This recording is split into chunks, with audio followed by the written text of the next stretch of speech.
Break में लिख लिया होगा आप? ब्रेक में लिखा या नहीं लिखा?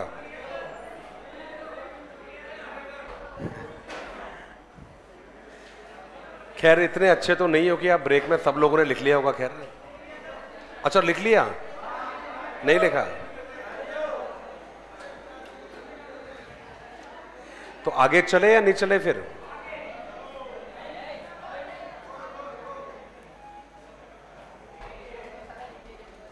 चले। थोड़ा सा जल्दी लिखना। बहुत बढ़िया वाला एक प्रश्न पूछूंगा यहां से। आश्रय मैंने लिखा था, भोजन मैंने लिखा था, सुरक्षा भी लिख सकता हूं और कार्य लिख दिया है।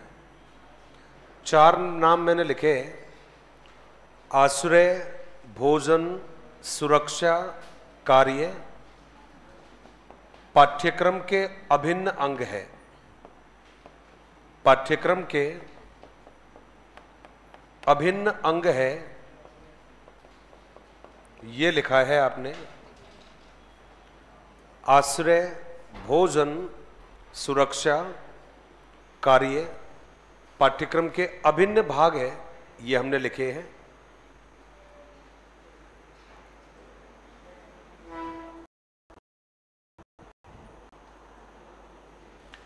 और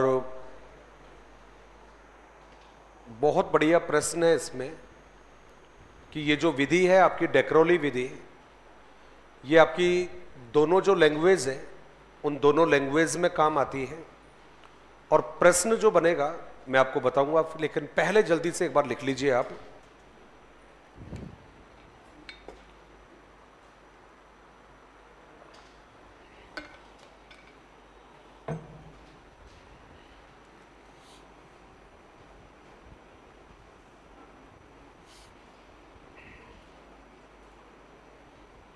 कोई शब्द नहीं समझ में आए तो मुझे बता देना एक बार।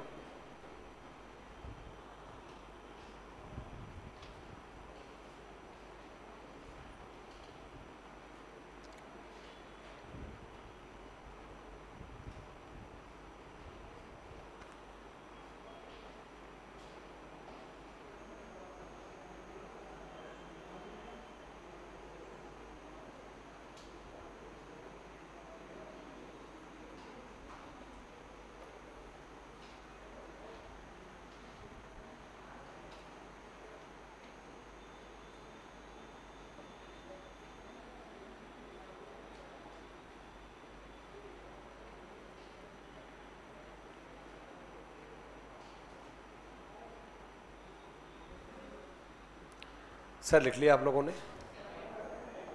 कोई बात नहीं, लिख लो एक बार। कोई शब्द नहीं समझ में आए तो मुझे बताना।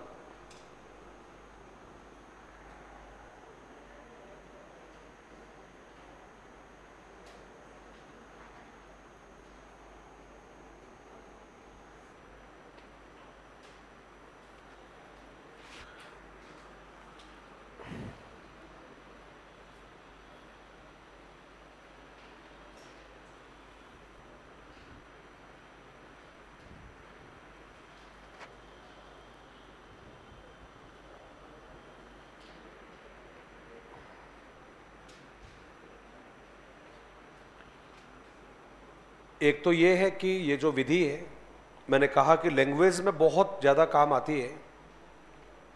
तो लैंग्वेज में तो ये है कि सब अभिव्यक्ति में सहायक होती है। ये पहला जवाब है कि अभिव्यक्ति में सहायक होती है। और अभिव्यक्ति का मतलब हो गया है कि देखो, अभिव्यक्ति तो हम लिखकर भी देते हैं और मौखिक रूप से भी देते हैं। तो अभिव्यक्ति में तो सहायक है, लेकिन अभिव्यक्ति में भी कैसे? तो आपका जवाब रहेगा दोनों प्रकार से। और दोनों प्रकार का मतलब है कि ये जो विधि है आपकी, ये दोनों तरह की अभिव्यक्ति में मदद करती है। और दोनों का मतलब हो गया मौखिक रूप से, और दूसरा जवाब है आपका लिखित रूप से। तो लिखित और मौखिक दोनों प्रकार की अभिव्यक्ति में ये सहायक होती है। एक मैंने एक प्रश्न देखा था, मुझे एग्जैक्टली याद नहीं आ रहा कि कहाँ देखा था वो। तो उसमें एक प्रश्न पूछा गया था कि भाई कौन सी विधि है जो सह शिक्षा की अवधारणा पर बल देती है, तो उसका जवाब भी आपका क्या था? डेक्रोली। मतलब ये ऐसा नहीं कि केवल लड़कों की बात कर रही है और ऐसा भी नहीं कि केवल लड़कियों की शिक्षा की बात कर रही है, ये दोनों की शिक्षा पर बात करती है। इसलिए ये जो विधि है आपकी, ये कौन से आदर्श पर आधारित है?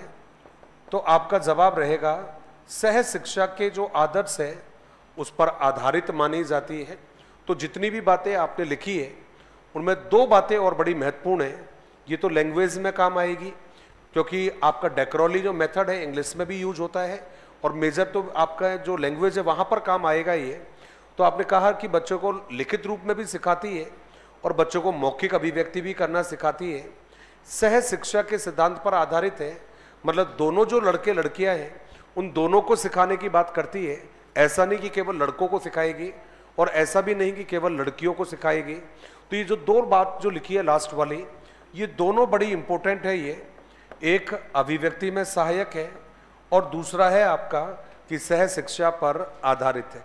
डेक्रोली विधि का जो पाठ्यक्रम है वो किस पर ज्यादा बल देता है? आश्रय पर, भोजन पर, सुरक्षा पर और कार्य पर ज्यादा बल देता है। तो ये कुछ पक्ष हो गए हैं, आयाम हो गए हैं जो इस विधि में शामिल किए जाते हैं। शायद लिख लिया आप लोगों ने ये।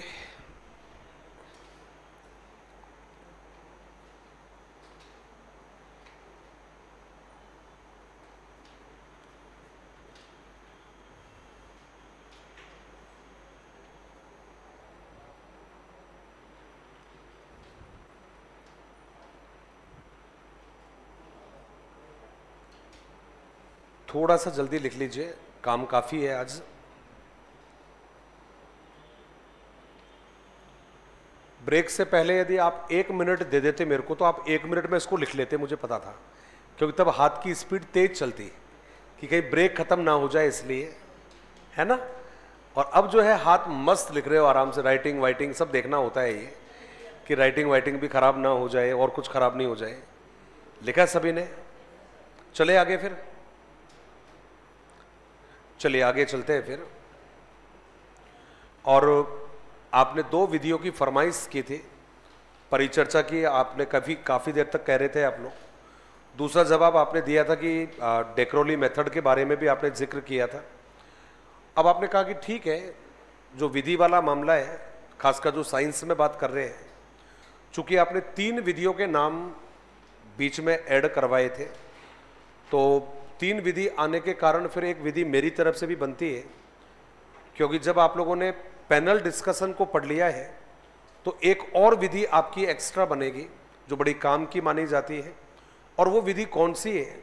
तो आपको ध्यान है कि एक विधि हमारे यहाँ आती है जिसको नाम दिया आपने दल शिक्षण, और जिसका नाम है टीम टीचिंग।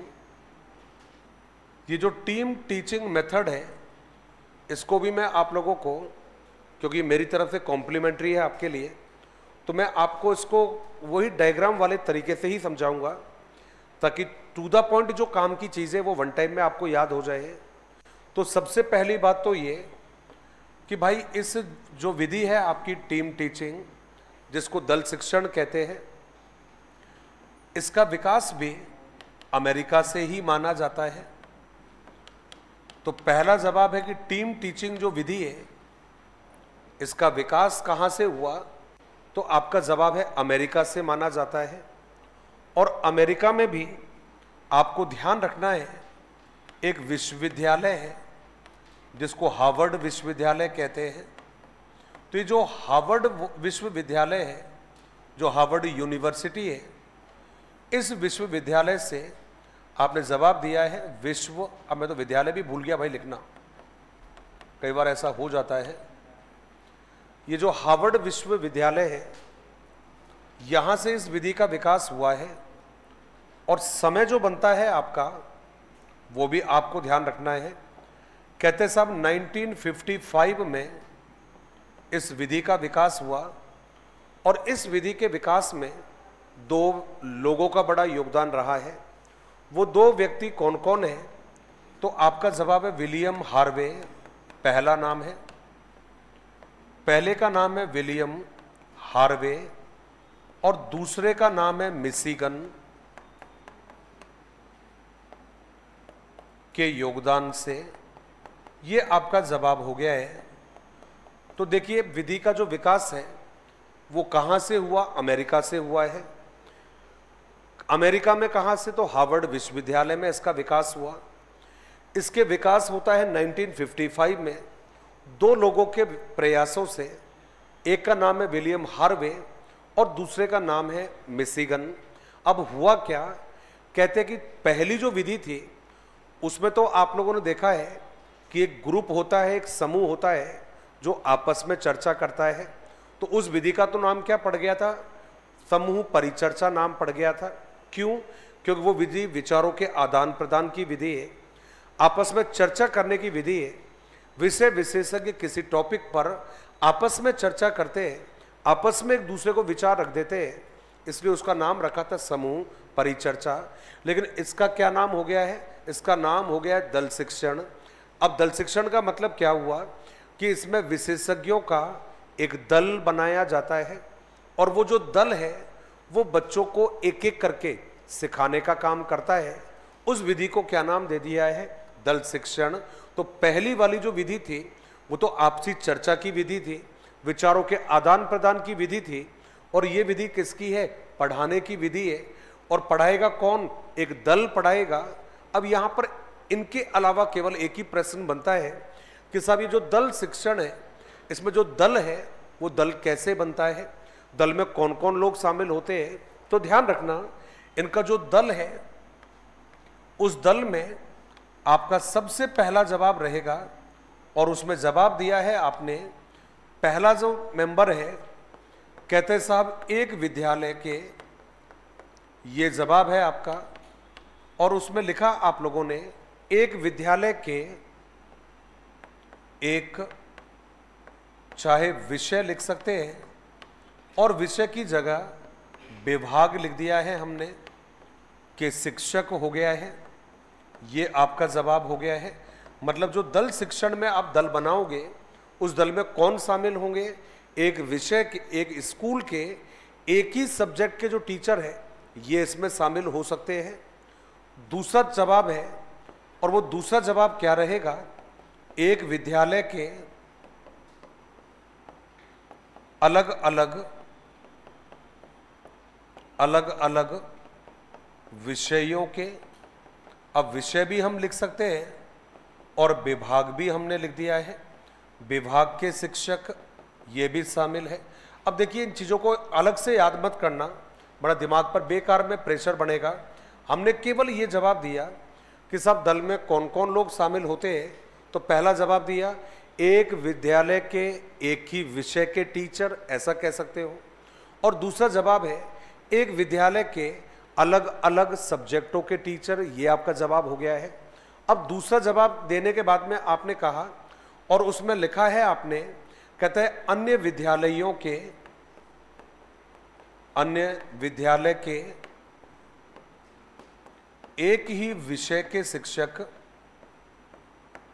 एक ही विषय के शिक्षक, ये मुमकिन है। और ऐसा भी मुमकिन है कि सब अन्य विद्यालय के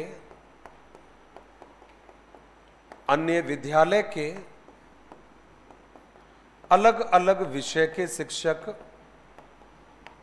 अलग अलग विषय के शिक्षक। अब देखिए आपने जो जवाब है आपके, ये जवाब दे दिए हैं। कितना आसान ये विधि है। मैं नहीं समझता कि इसकी संरचना में कहीं पर भी दिक्कत आने वाली है। विधि का नाम है दल शिक्षण, पहला जवाब है। दूसरा जवाब है कि साहब इसका विकास भी अमेरिका से हुआ है। अमेरिका में यूनिवर्सिटी है जिसका नाम था हार्वर्ड यूनिवर्सिटी। उस हार्वर्ड यूनिवर्सिटी के दो व्यक्ति हैं जिनमें से एक का नाम है विलियम हार्वे और दूसरे का नाम है मिशिगन। इन दोनों ने मिलकर एक विधि को विकसित किया जिसका नाम था दल शिक्षण। है क्या? इसमें कहते हैं कि साहब शिक्षकों का एक समूह होता है, दल होता है, और वो किसी कक्षा को पढ़ाने का काम करता है।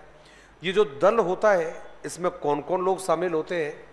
एक ही विषय के टीचर हो सकते हैं, एक स्कूल के एक ही सब्जेक्ट के टीचर, एक स्कूल के अलग अलग सब्जेक्टों के टीचर, अलग अलग स्कूलों के एक ही विषय के टीचर और अलग अलग विद्यालयों के अलग अलग सब्जेक्टों के टीचर हो सकते हैं।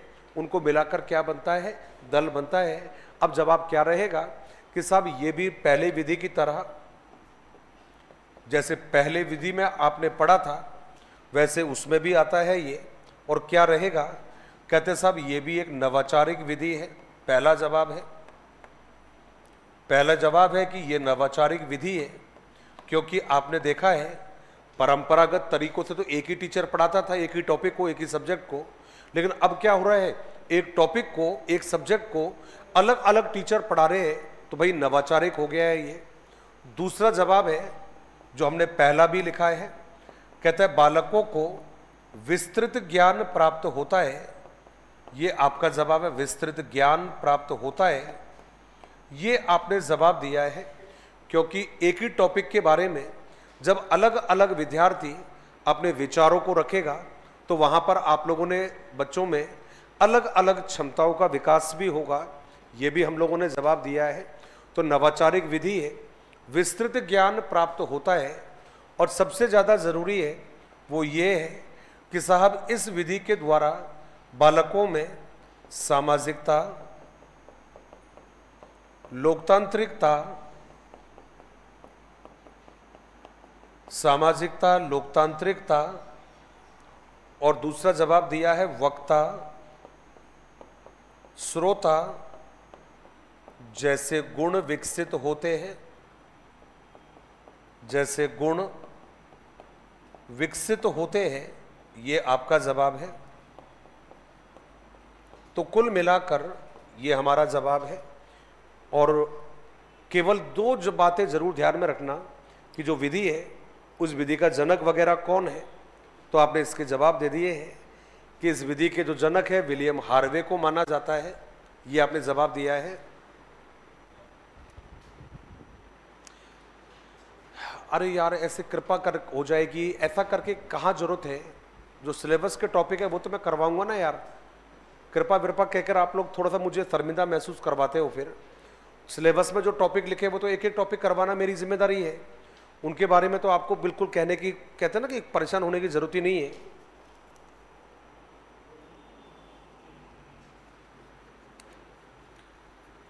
खेल विधि भी अभी तक नहीं पढ़ाई है।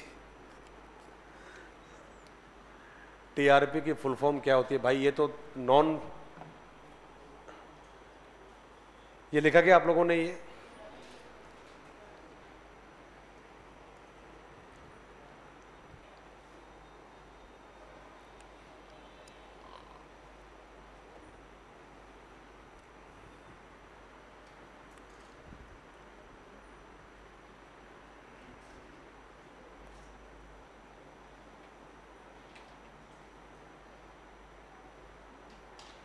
नोट में मैंने लिखा है नवाचारिक विधि है, पहला लिखा था। दूसरा जवाब था विस्तृत ज्ञान प्राप्त होता है इससे, ये हम लोगों ने लिखा है। सामाजिकता, लोकतांत्रिकता, वक्ता, श्रोता जैसे गुणों का विकास करती है, ये हम लोगों ने लिखा है। और विधि का जो ये वाला जो पार्ट है ये ज़्यादा इंपॉर्टेंट है, ये वाला जो इसका परिचय बनता है, ये वाला। टीचर तो इसलिए मुश्किल नहीं है क्योंकि इसको तो आप दो लाइन में याद कर सकते हो। दल में कौन होता है? एक ही विद्यालय के एक ही विषय या अलग अलग विषयों के टीचर, एक हो गया है। दूसरा हो गया है अलग अलग विद्यालयों के एक ही विषय या अलग अलग विषयों के शिक्षक।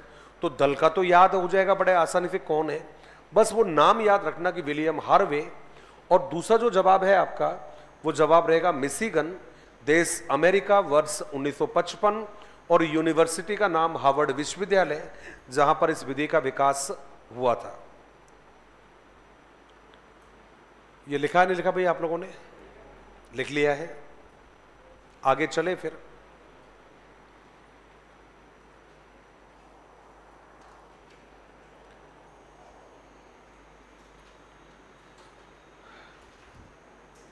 शायद लिख लिया आप लोगों ने।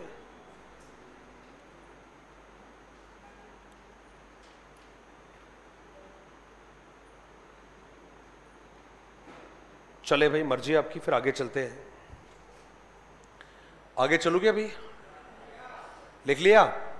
अरे वाह, आवाज बड़ी करंट से आई थी यार।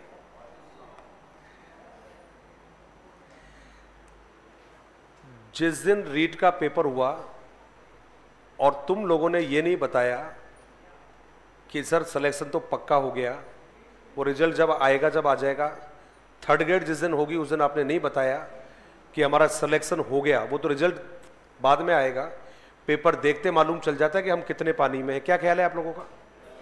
पेपर देखते ही पता चल जाता है। इवन मैं कह रहा हूं एग्जामिनेशन हॉल में ही पता चल जाता है। वो तो बाद में बहाने ढूंढते हैं, आंसर की ढूंढना, ये प्रश्न मिलाना, ये मिलाना, वो तो एग्जाम वाले दिन ही पता चल जाता है। इसलिए वो चीजें भी डिस्कस कर रहा हूं जिनके लिए कोई जरूरी नहीं है। कहते हैं कि आप लोगों ने कहा है कि गुरुजी ये भी बता दीजिए। एक प्रश्न आता है इसमें से, कभी गलती से पूछ लिया तो, और वो एक प्रश्न जो है वो गलत होता है, क्योंकि पेपर वाला भी को भी पता नहीं कि उसका आंसर क्या है, बेचारे पढ़ने वाले को भी आंसर नहीं पता है, और चेक करने वाले के सामने भी दुविधा रहती है। तो सबसे पहली तो ये कि जो खेल विधि है इसको एक स्वाभाविक विधि माना जाता है, ये जवाब है आप लोगों का। लेकिन वो कैसी विधि मानी जाएगी वो सब बाद की बातें हैं।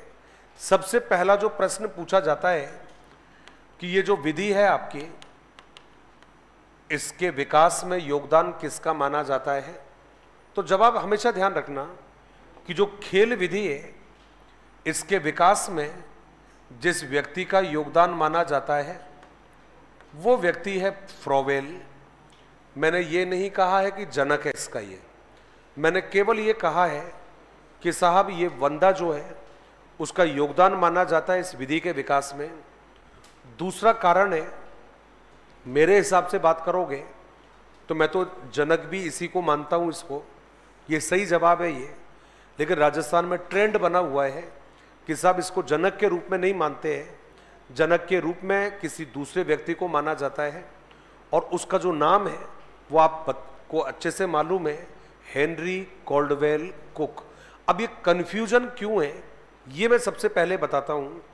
तो ये जो फ्रोवेल है, इन्होंने अपनी एक विधि बताई थी जिसका नाम है किंडरगार्टन विधि। और ये जो किंडरगार्टन विधि है जिसको बालोधान विधि भी कहते हैं, इस विधि में इसने सबसे पहले खेल खेल के माध्यम से सिखाने पर बल दिया था। और सबसे अच्छी बात यह थी कि बच्चों को खेल खेल में उन्होंने लिखना भी सिखाया और लिखने के साथ साथ पढ़ना भी सिखाया। इसलिए जो परंपरागत जो हमारे विद्वान रहे उन्होंने तो यही बात माना कि इस विधि का सर्वप्रथम प्रयोग यदि किसी व्यक्ति ने किया तो वो फ्रोवेल माना जाता है, जिन्होंने बालोधान विधि में बच्चों को खेल खेल के माध्यम से लिखना और पढ़ना सिखाया। लेकिन इस विधि को व्यवस्थित रूप से श्रेय करने या प्रयोग करने का श्रेय जिस विद्वान को दिया जाता है वो विद्वान है हेनरी कॉल्डवेल कुक। यही कारण है कि साहब अधिकांश लोग इस बात को स्वीकार करते हैं कि हेनरी कॉल्डवेल कुक ही इस विधि का जनक है। तो यदि कोई पूछेगा कि साहब यह विधि या इस विधि के विकास में किसका योगदान रहा, तो आपका जवाब है साहब इसमें हम फ्रोवेल को योगदान देंगे। लेकिन शिक्षा में प्रयोग करने का काम, शिक्षा में लाने का काम, इसके जनक का जो काम है वो किससे माना जाएगा, तो जवाब रहेगा आपका हेनरी कॉल्डवेल कुक। तो मैंने सबसे पहले लिखा है खेल विधि और खेल विधि के सामने लिखा है विकास। 2 लाइन लिखवाऊंगा, मेरे साथ में ही आप लिखोगे तो लिखने में आसानी रहेगी। तो मैंने कहा कि फ्रोवेल ने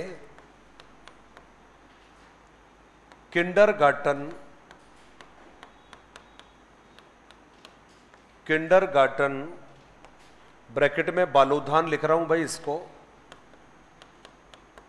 बालोधान लिख दिया है, विधि में बालकों को बालकों को खेल खेल में बोलना लिखना सिखाया।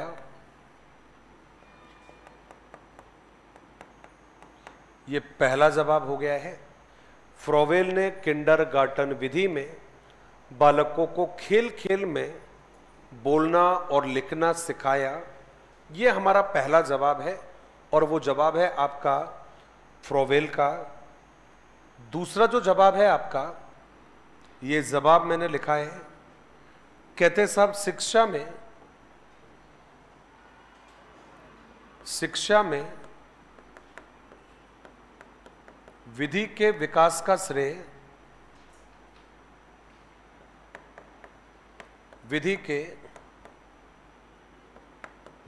का श्रेय हेनरी कॉल्डवेल कुक को है। हेनरी कॉल्डवेल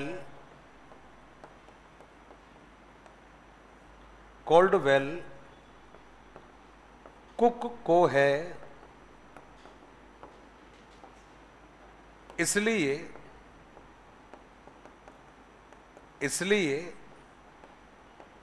इसे विधि का जनक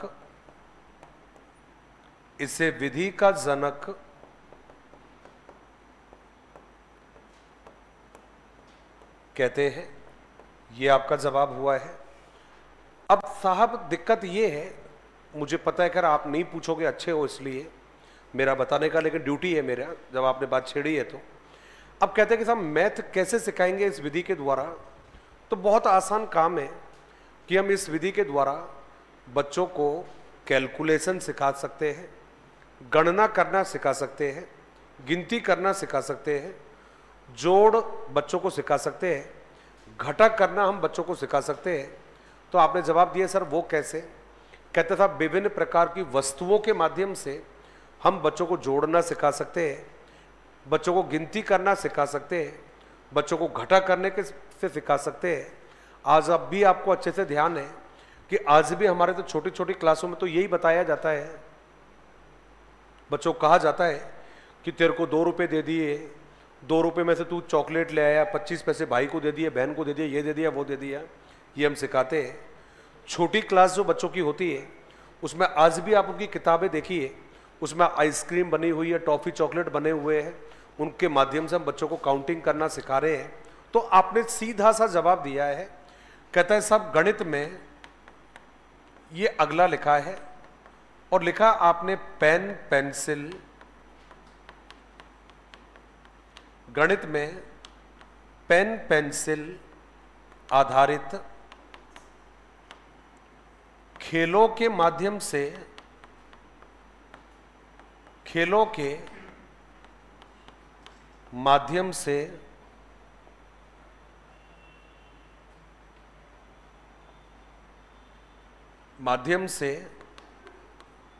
गणना सिखाया जा सकता है या गणना सिखाते हैं। ये आपका जवाब है, गणना सिखाते हैं। मतलब हम बच्चों को कैलकुलेशन करना सिखाते हैं। ये आपका जवाब है।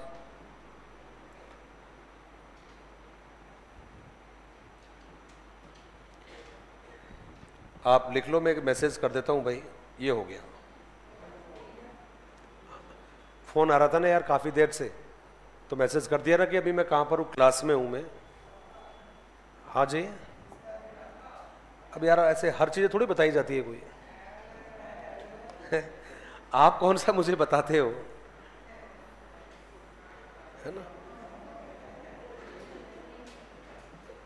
कुछ बातें होती है जो नहीं बताते हैं। कुछ इतने अच्छे लोग होते हैं जो पूरे दिन में से कभी याद नहीं करते, वो शाम को ही याद करते हैं, वो, है ना? तो हाँ बिल्कुल ठीक बात है ये।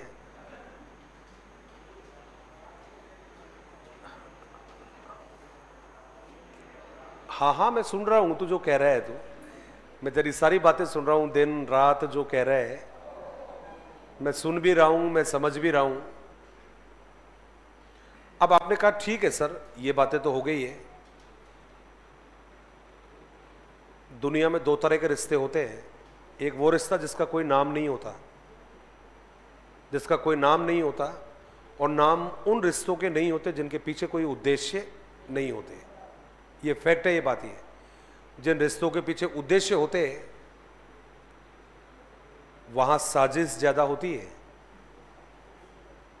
और जहां जिन रिश्तों का नाम नहीं होता वहां कम से कम साजिश नहीं होती। और जिन रिश्तों के नाम होते हैं वहां पर एक समय के बाद में ये सब पर लागू नहीं होता है लेकिन कई जगह पर लागू होता है, वहां सुकून की तलाश करनी पड़ती है। और कुछ रिश्ते ऐसे होते हैं जिनका कोई नाम नहीं होता लेकिन वहां पर क्या है, सुकून ही सुकून है। दोनों के बीच में डिफरेंस ये है कि एक रिश्ते के बाद में कहते हैं मजा आ गया, कल फिर मिलेंगे, है ना। तूने मना क्यों किया भाई, कैब वाले दोस्त, तूने मना क्यों कर दिया यार, जो गर्दन घुमाई बोला ऐसे नहीं होता है। और कुछ लोग ऐसे होते हैं जिनके को देखकर बार बार कहते हैं कि दोबारा कोशिश करना ना मिले।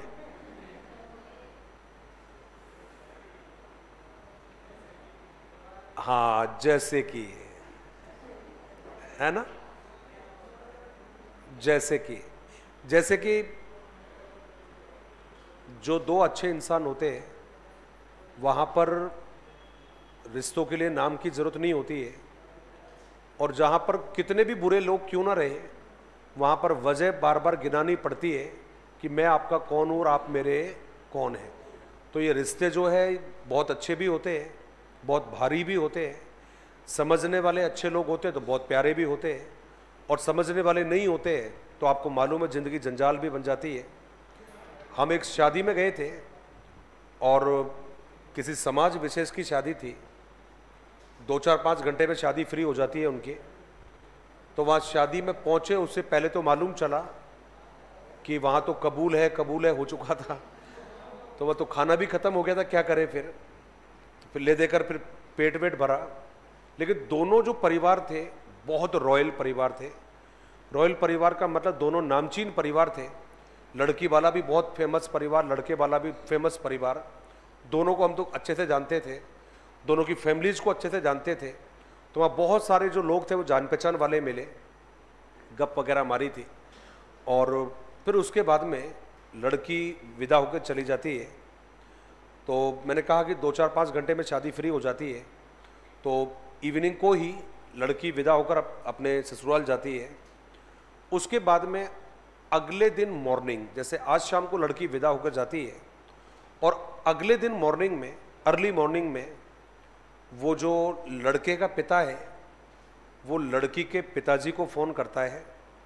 और फ़ोन करने के बाद में क्या कह रहा है कि साहब आप जल्दी से आ जाइए, एक बार कुछ बात करनी है बैठकर। दोनों के बीच में, मतलब घरों के बीच में मात्र 15 किलोमीटर का गैप था। अब जब लड़के का पिताजी लड़की के पिताजी को फ़ोन कर रहा है, और वो भी अर्ली मॉर्निंग फ़ोन कर रहा है, और वो भी बोल रहा है कि जल्दी घर आ जाओ, बात करनी है, तो मैं समझ सकता हूँ कि कोई भी जो पिता क्यों ना रहे, उसका जो दिल है उसका क्या हाल होगा, ये तो मैं और आप समझ सकते हैं। सब वो लड़की का पिताजी भागकर वहाँ पर पहुँचता है, और क्या देखता है वो कि जो बड़ा सा घर है, और बड़े से घर का जो लिविंग एरिया है, जैसे हॉल जिसको बोलते हैं हम लोग, उस हॉल में पूरा परिवार बैठा हुआ है। और परिवार बैठा हुआ है, परिवार में लड़की का बैग जो है वो पैक होके रखा है, और लड़की क्या कह रही है कि मुझे इस घर में नहीं रहना है, और लड़का क्या कह रहा है कि मुझे इस लड़की के साथ नहीं रहना है। अब आप मुझे बताइए, एक रात में ऐसा क्या हो गया? क्योंकि शादी विवाह जैसे जो रिश्ते होते हैं, डेफिनेटली बात है ये, शादी विवाह जैसे जो मैं कहता हूँ कि बड़े अच्छे उत्सव होते हैं ये, उसमें मात्र यदि सही ढंग से काउंट करें तो शायद 12 घंटे का समय भी नहीं गुजरा था। वहाँ के लोग बताते, बड़े बुजुर्ग बताते हैं कि शायद 12 घंटे भी लड़की ने घर में नहीं गुजारा। ऐसा क्या हो गया कि ना तो लड़की घर में रहने को तैयार है, ना लड़का लड़की के साथ रहने को तैयार है। इसका मतलब एक बात तो तय है कि शायद लोगों को रिश्तों की समझ नहीं है। क्या ख्याल है आप लोगों का? रिश्तों को समझ नहीं है, यही कारण है। आप खुद मुझे बताइए, चाहे किसी भी समाज में लड़के लड़की की शादी क्यों ना रहे, आजकल ये कॉमन हो गया है कि लड़की और लड़के की शादी और एंगेजमेंट के बीच में ज़्यादा भी मत मानिए, महीना 15 दिन का गैप तो होता है ना। मैं तो मिनिमम बोला है, मैंने तो बहुत कम बोला है, हो सकता कई बार ज़्यादा भी होता है। मैं तो कह रहा हूँ चलो 10 दिन ही मान लो, चलो 5 दिन मान लो बाबा, कहाँ फर्क पड़ता है। अब 5 दिन का भी समय रहा है तो उस 5 दिन में और कुछ हो या ना हो, लेकिन दोनों के नंबर एक्सचेंज जरूर हो जाते हैं। और उन 5 दिन में ना जाने कितनी बार सोना, बाबू, बिट्टू, चिट्टू, ये ना जाने कितने दिनों में कितनी बार होते हैं, तब आप नहीं समझे। और मात्र 8-9 घंटे साथ में रहने के बाद में आपको असली समझ होती है। इसलिए मैं हमेशा कहता हूँ कि आज के जो रिश्ते होते हैं भाई साहब, ये रिश्ते जो होते हैं ये जल्दी से समझ में नहीं आते हैं और इसीलिए प्रॉब्लम होती है। मैं तो क्या काउंसलिंग देता हूँ लोगों को, खूब सारे लोग आते हैं तो मेरे पास ऐसी ऐसी वजह आती है जिसको सुनने के बाद में सच बता रहा हूँ, रिश्तों से ही विश्वास उठ गया। और ऐसे ही घर वाले होते हैं, लड़की के घर वाले भी कम नहीं होते और लड़के के घर वाले भी कम नहीं होते। चूँकि आज मौका है मेरे पास तो मैं बिल्कुल बताऊँगा, क्योंकि आज थोड़ा सा मैं सोचूंगा कि कुछ बातें जीवन की भी होनी चाहिए। मैं अभी मुश्किल से 2-2.5 महीने पहले जयपुर से निकला था और मुझे जाना था टोंक रोड पर जाना था। तो टोंक रोड पर मैंने जैसे ही सिद्धार्थपुरा, उस रोड तरफ रहने वाले लोग होंगे मालूम होगा, चाकसू वाली बात कर रहा हूँ मैं, तो चाकसू वाले फ्लाईओवर पे जस्ट पहुंचा था, इतने में मेरे एक गुरुजी है अजमेर में, उनका फ़ोन आया। एक बार आया, मैंने नहीं उठाया, 2 बार आया, नहीं उठाया, क्योंकि वो झिलाते बहुत ज़्यादा है वो जब भी बात करते हैं। क्या हुआ बता दी ना। तो बस वही मैं कहना चाह रहा था कि आज आप खुद मुझे बताइए कि साहब माँ बाप जो है सही तरीके से काउंसलिंग करते नहीं है। लड़की के घर वाले भी ये नहीं सोचते कि लड़की का घर उजड़ जाएगा और लड़के के घर वाले भी ये नहीं सोचते हमारे लड़के का घर उजड़ जाएगा। बस लड़के को और लड़की को पॉजिटिवली मोटिवेट करने की बजाय ये विलेन बनकर सामने आ जाते हैं और क्या कहते हैं कि भाई लड़की को वाले कह रहे कि लड़की को ले चलो और लड़के वाले कह रहे कि लड़के को आप अलग कर दो। और उसके बाद में दोनों ही पक्ष, आपको मालूम है समाज में जो खाप पंचायतें होती है, जो भी पंच पंचायतें होती है, उनको जोड़ते फिरते हैं केवल किस लिए कि लड़के और लड़की का रिश्ता रह जाए इसलिए। तो भाई देखो, आपकी जिनकी शादी हो रखी है उनको तो बहुत बहुत मेरी तरफ से मुबारकबाद, शुभकामनाएं। और अपने रिश्ते को संभाल कर रखना, उसको लूज मत छोड़ देना बिल्कुल भी। और जिनका नहीं हुआ है वो दूध का जला छाछ को फूक फूक कर पीना। बाकी आप समझदार हो। आ जाओ आ जाओ आ जाओ आ जाओ, चलो आगे आ जाइए। आपने जवाब दिया कि सर ठीक है, आपका आगे वाला जो जवाब है वो क्या रहेगा?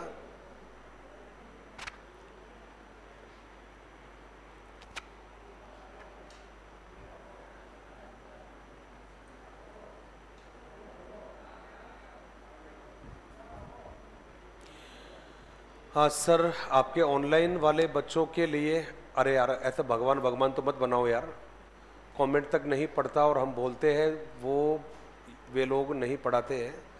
आपने जो बोला वो सब पढ़ाया है, ऐसा कुछ नहीं है। और आपका सिलेक्शन यार हो जाएगा, ऐसी कोई बात नहीं है बिल्कुल भी। और क्लास में हम पढ़ाते इसलिए ताकि यार आपकी प्रॉब्लम ना रहे। क्लास में आते इसीलिए तो आते हो आप लोग कि कोई डाउट ना रहे, इसलिए तो प्लीज़ वापस आइए अभी। और प्लीज़ ऐसा इमोशनल मैसेज मत किया करिए, थोड़ा सा अजीब लगता है मेरे को। अगला जो जवाब है आपका उसमें लिखा मैंने, और अब क्यों बातें कर रहे हो, पहला जवाब लिखा है यह एक स्वाभाविक विधि है। ये पहला आपका जवाब लिखा है आपने, सबसे पहला जवाब है एक स्वाभाविक विधि है। ये आपको अच्छे से मालूम है। स्वाभाविक विधि इसलिए है क्योंकि आपको मालूम है जो खेल है ये अनौपचारिक क्रियाएं होती है और अनौपचारिक रूप में हम बच्चों को कभी भी सिखा सकते हैं, पढ़ा सकते हैं। इसके लिए ज़्यादा प्रयासों की जरूरत नहीं होती है। तो पहला जवाब दिया है स्वाभाविक विधि है ये। दूसरा जवाब है ये जिसमें हमने कहा है कि सब बालकों की, ये जो अभी लाइन लिखवा रहा हूँ ये एसएस में पूछा गया था। अरे जो जा रहा है यार, जाने तो उसको, क्यों टोक रहे बेचारे को, कहीं प्लानिंग करके जा रहा होगा वो।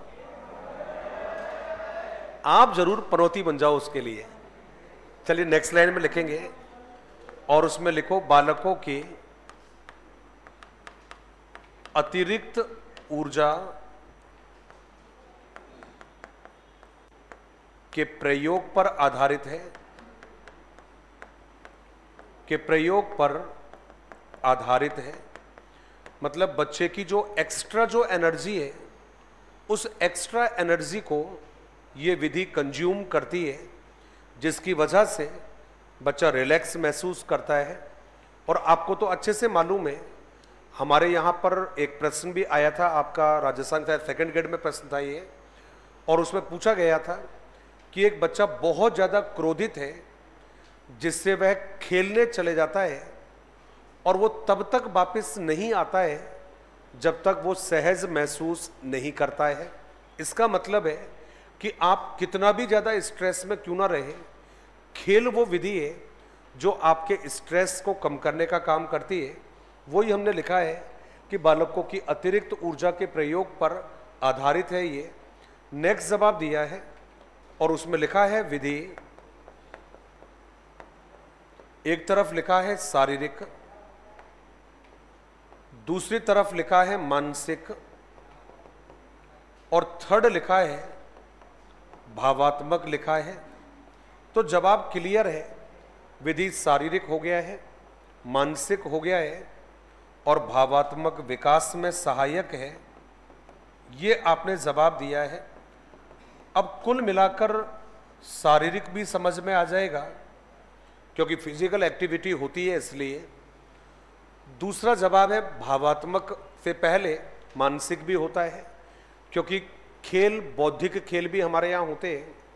लेकिन दूसरा जवाब है भाई भावात्मक विकास कैसे होता है, तो आप खुद देखिएगा कि जब व्यक्ति खेल खेलता है, चाहे खेल की बात कर लीजिएगा, और मैं तो कह रहा हूं कि जो खेल को देखने वाले लोग होते हैं, कई बार आपको शायद मालूम है या नहीं है, 1984 में शायद भारत ने वर्ल्ड कप जीता था, शायद 1983। तो ये वर्ल्ड कप वो था जब देश के अंदर जातीय दंगे चल रहे थे। उस समय पर इमरजेंसी का माहौल था, तो देश में जातीय लड़ाई चल रही थी, धर्मों के नाम पर लड़ाइयाँ चल रही थी। तो अब समझ में नहीं आया कि साहब इस लड़ाई को कैसे रोका जाए। तो उस समय पर प्राइम मिनिस्टर इंदिरा गांधी थी और उस समय पर यह प्लान किया गया कि भारत के जो मैच हैं, इन भारत के मैचों को हमें दूरदर्शन पर फ्री टेलीकास्ट करने हैं। उस समय पर यह सुविधा नहीं थी, तो भारत के मैचों को दूरदर्शन पर टेलीकास्ट किया गया। और जब दूरदर्शन पर भारत के मैचों को दिखाया गया, और ये समय 83 की है, आज तो चीज़ें बहुत बदल चुकी है। उस समय पर आपको अच्छे से मालूम है, टीवी और रेडियो हर किसी के पास नहीं थे। तो टीवी यदि एक गांव में एक है या गांव में कोई 10-20 रेडियो है, तो ऑब्वियस सी बात है जो क्रिकेट का शौकीन होगा वो टीवी को देखने के लिए इकट्ठे होंगे या रेडियो पर सुनने के लिए इकट्ठे होंगे। तो कहते कि साहब इंदिरा गांधी ने अनाउंसमेंट कर दिया कि साहब आकाशवाणी और दूरदर्शन पर इसको फ्री कर दो, और टीवी और रेडियो पर बार बार, जैसे आजकल ऐड आते हैं ना, कभी कॉम्प्लेन का आता है, कभी हॉर्लिक्स का आता है, उसने क्लियर कह दिया कि आप टेलीविजन पर, रेडियो पर बार बार में आप वर्ल्ड कप के विज्ञापन देते रहो, बार बार बताते रहो देश जीतेगा, ये होगा, वो होगा। तो कहते कि साहब उस वर्ल्ड कप को हिंदुस्तान में एक उत्सव का रूप दे दिया था। और जो जातीय लड़ाइयाँ उस समय पर चल रही थी, वो सारी जो लड़ाइयाँ थी वो काफ़ी हद तक कंट्रोल हुई थी। इसका मतलब है कि साहब दिलों को जोड़ने का काम भी ये खेल करते हैं। इसलिए हमने कहा कि केवल शारीरिक नहीं, केवल मानसिक नहीं, बल्कि भावात्मक जो क्षमताएं हैं हमारी, उनको भी विकसित करने का काम ये विधियाँ करती है। आपने जवाब दिया कि ठीक है सर, और जवाब क्या दोगे आप इस विधि के बारे में? तो मैंने अगला जो जवाब है वो केवल ये जवाब दिया कि साहब यह विधि बालकों में, एक तरफ आपने लिखा है अनुशासन लिखा है, दूसरा जवाब लिखा है सामाजिकता, सामाजिकता। थर्ड लिखा है नेतृत्व, अनुशासन लिख दिया है, सामाजिकता लिख दिया है, नेतृत्व लिख दिया है, सुनागरिक लिख दिया है, सुनागरिक एवं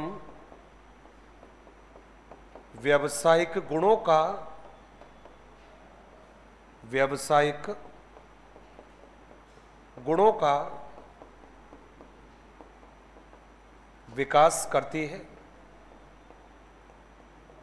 देखिए साहब, कुल मिलाकर बात करें तो बड़ी यूनिक विधि है ये, और जरूरी नहीं है कि मैं इसमें लिखूं ये बात, आप तो बेशक लिख सकते हो। ये छोटी कक्षाओं के लिए बड़ी कमाल की विधि है ये, जो बच्चों में, या ये विधि छोटी क्लास के बच्चों के लिए उपयोगी विधि है, ये आप लिख सकते हो। लिखा हमने छोटी कक्षाओं के लिए, छोटी कक्षाओं के लिए उपयोगी विधि है, ये हमने जवाब दिया है। तो छोटी कक्षाओं के लिए उपयोगी विधि है क्योंकि छोटी कक्षाओं के बच्चों को सीखने में मजा आता है। कौन सी विधि के माध्यम से? तो जवाब है आपका खेल विधि के माध्यम से। और केवल ऐसे ही सुन लो, मॉन्टेसरी विधि भी खेल विधि ही है। रिपीट कर रहा हूं, मॉन्टेसरी विधि भी खेल विधि है, फ्रोवेल की किंडरगार्टन विधि भी खेल विधि है। ये दोनों ही विधियां खेल विधि मानी जाती है, और खेल तो अपने आप में खेल विधि है ही है। ये लिखा या नहीं लिखा आप लोगों ने? लिख लिया है ये। चलिए जी, अब आगे चल सकता हूं मैं।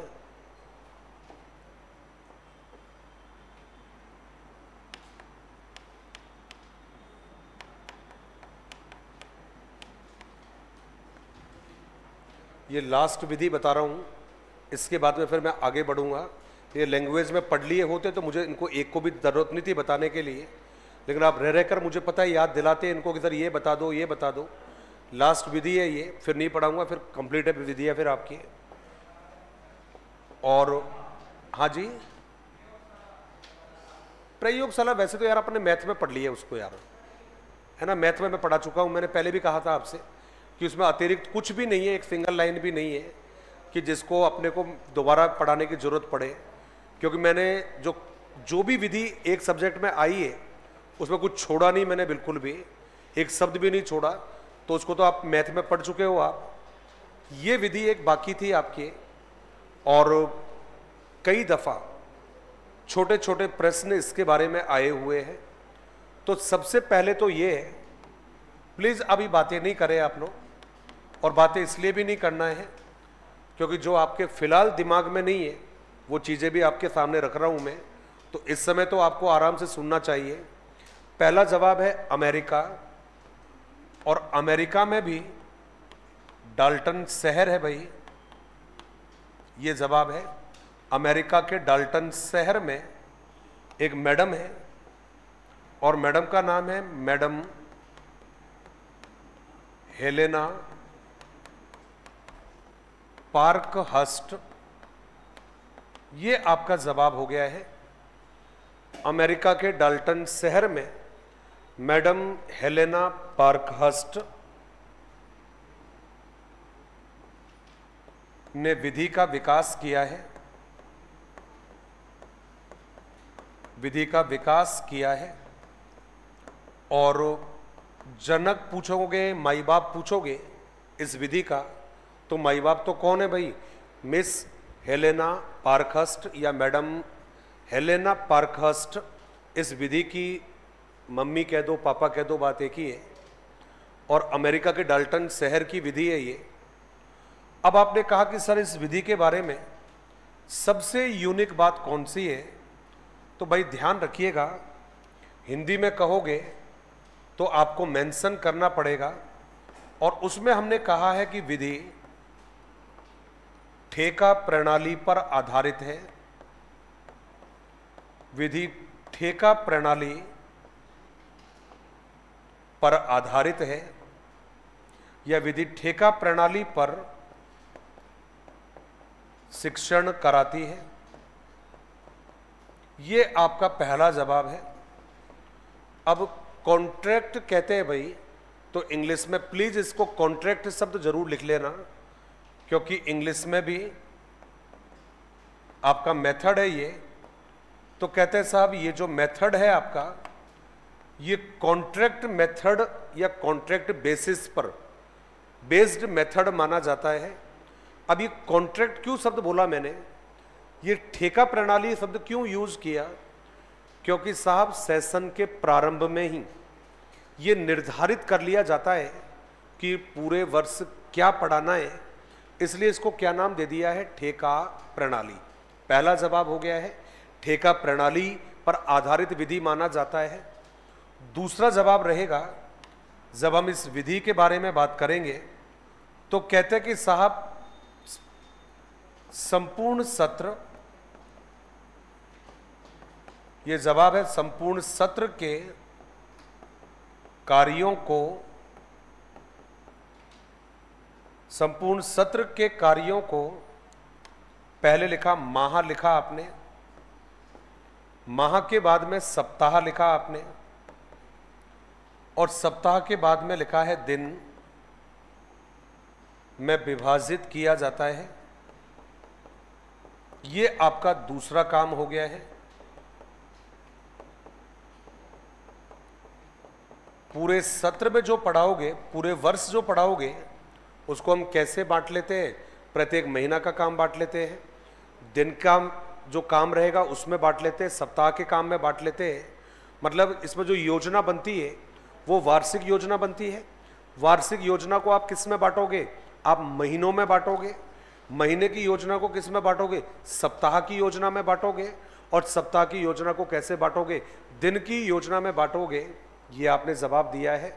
अगला जो जवाब है इस विधि के बारे में, बड़ा ही यूनिक जवाब है, और कहते हैं साहब ये जो विधि है, पहले मैं बताऊंगा फिर ही लिखवाऊंगा, ऐसी विधि है जिसमें कहते हैं कि कक्षा कक्ष का होना जरूरी नहीं है। रिपीट कर रहा हूं, आपने नहीं सुना होगा किसी विधि के बारे में, एक ऐसी विधि जिसमें क्लासरूम का होना जरूरी नहीं है। तो आप कहोगे सर क्लासरूम नहीं है तो बच्चों को कहां पर सिखाओगे, कैसे सिखाओगे, तो इसका जवाब है क्लासरूम के स्थान पर प्रयोगशाला का होना जरूरी है। तो क्लियरली प्रश्न पूछा है कि वह विधि कौन सी है जिसमें प्रयोगशाला का होना जरूरी है, जिसमें कक्षा कक्ष के स्थान पर प्रयोगशाला होना जरूरी है। तो विधि का नाम क्या रहेगा, डाल्टन्स विधि। तो हमने लिखा है साहब, विधि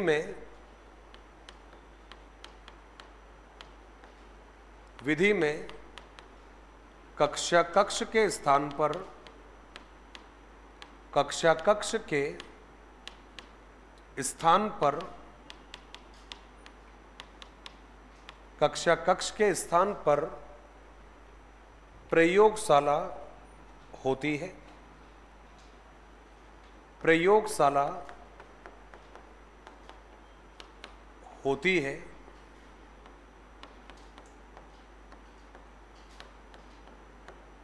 ये आपका जवाब हो गया है। थर्ड जवाब जो दिया है वो भी आप ध्यान से सुनेंगे। कहते हैं कि साहब विधि बालक की स्वतंत्रता, विधि बालक की स्वतंत्रता एवं स्वाध्याय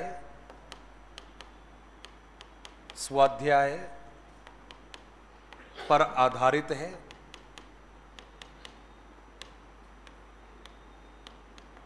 स्वाध्याय पर आधारित है। मैं इस लाइन को क्लियर कर देता हूं पहले।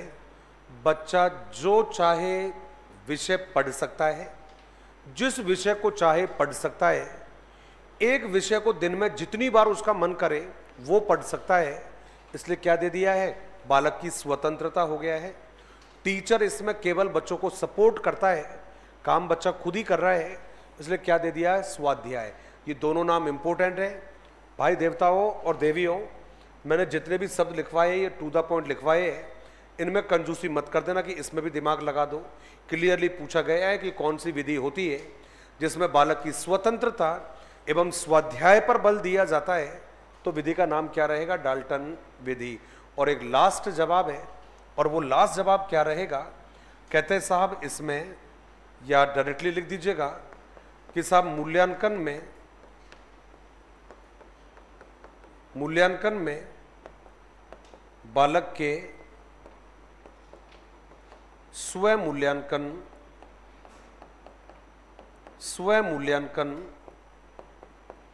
को महत्व दिया जाता है। इसका मतलब क्या है, इसका मतलब केवल ये है कि भाई जब बच्चे का पूरा 1 वर्ष पूरा हो जाता है, जब उसका असेसमेंट होता है, तो उससे भी पूछते हैं कि बता देवता तू तेरे को खुद कितना नंबर देना चाहता है। उसको क्या नाम दिया है, स्व मूल्यांकन। और आपको जानकर बड़ा अच्छा लगेगा साहब, हमारे यहाँ पर अब सेल्फ असेसमेंट होता है भाई 5वीं क्लास से। 5वीं क्लास में सेल्फ असेसमेंट होता है, जिसमें बच्चे से कहा जाता है कि तू तेरे को कितना नंबर देना चाहता है ये तू बता। और बच्चे का जो खुद को जो ग्रेडिंग देता है, नंबर देता है, उसको बच्चे के पोर्टफोलियो में ऐड किया जाता है। ये बात तो पहले कह चुका है, कौन, तो जवाब है डाल्टन विधि में।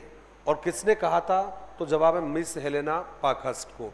तो भाई ये एक और विधि थी आपकी जिसका नाम था डाल्टन विधि। कुछ नाम बड़े इंपॉर्टेंट है। पहला है, इसके जनक का नाम इंपॉर्टेंट है। कौन सी विधि है जो ठेका प्रणाली पर आधारित होती है। कौन सी विधि है जिसमें बालक की स्वतंत्रता और स्वाध्याय पर बल दिया जाता है। कौन सी विधि है जिसमें संपूर्ण वर्ष के कार्य को पहले ही निर्धारित कर महीने, दिन, सप्ताह में विभाजित किया जाता है। वह कौन सी विधि है जिसमें क्लासरूम के स्थान पर लेबोरेटरी का होना जरूरी है। वह कौन सी विधि है जिसमें बच्चे के स्व मूल्यांकन को महत्व दिया जाता है। तो सबका जवाब क्या रहेगा, इन सब का जवाब एक ही है, और वो नाम रहेगा आपका डाल्टन विधि। अब बताइए हालचाल कैसे है आप लोगों के, तबीयत वगैरह ठीक है सभी की।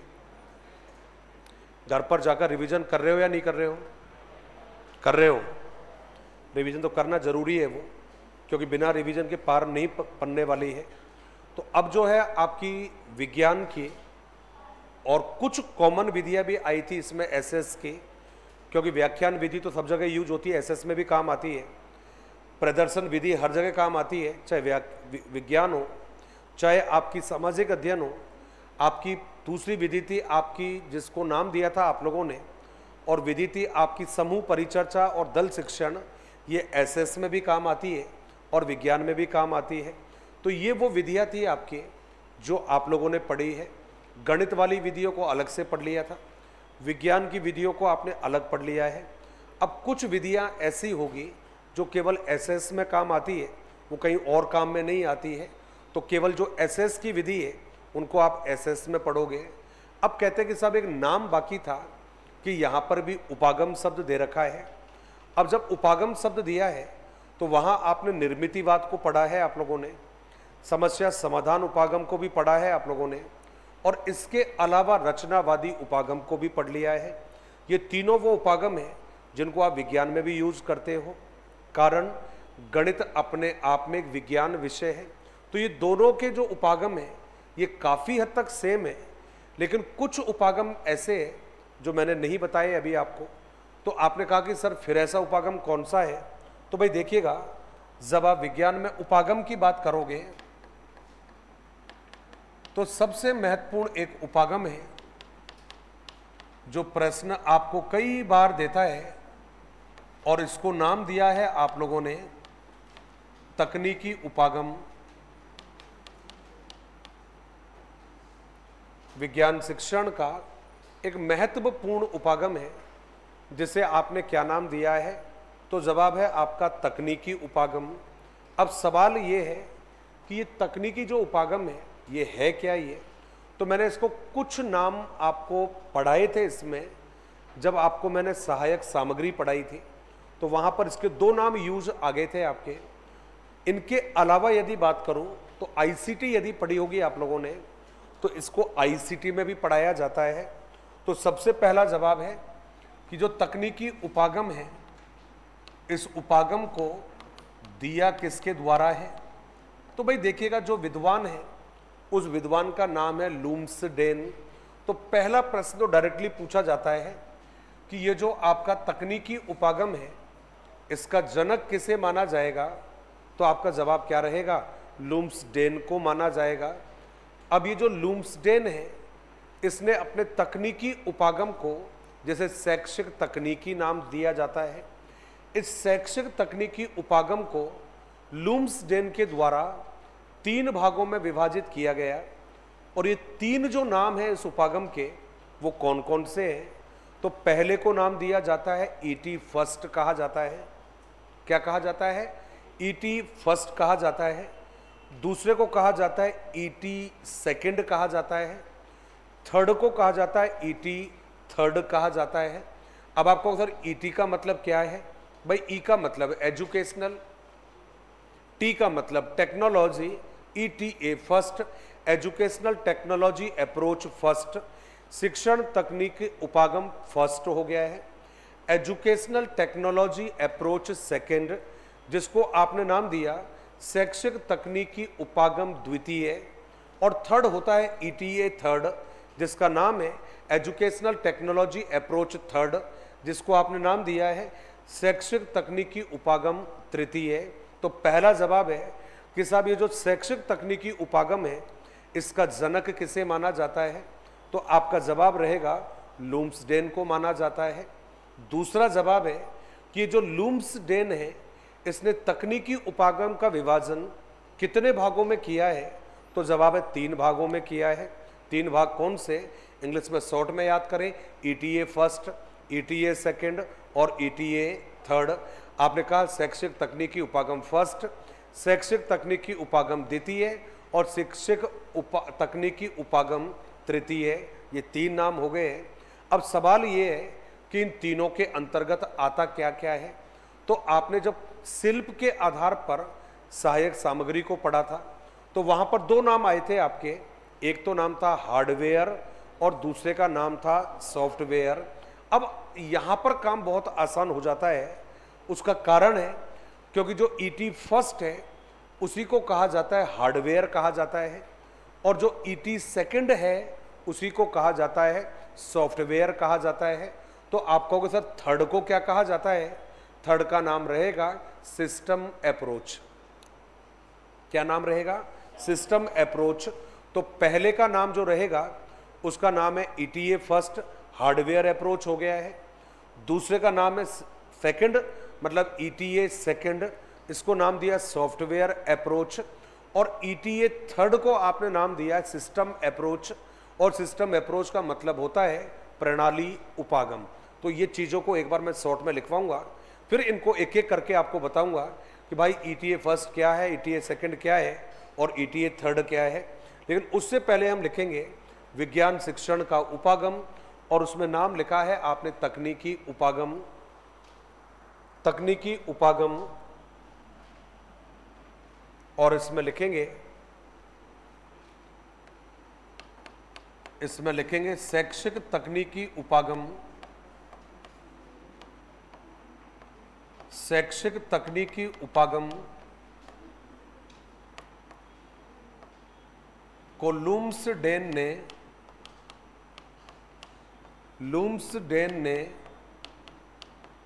निम्न 3 भागों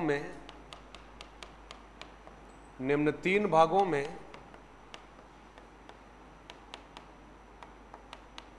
विभाजित किया है। निम्न 3 भागों में विभाजित किया है। अब ये 3 भाग कौन कौन से हैं?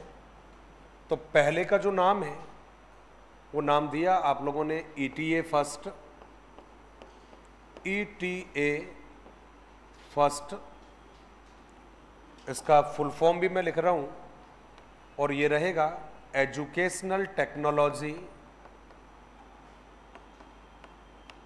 एजुकेशनल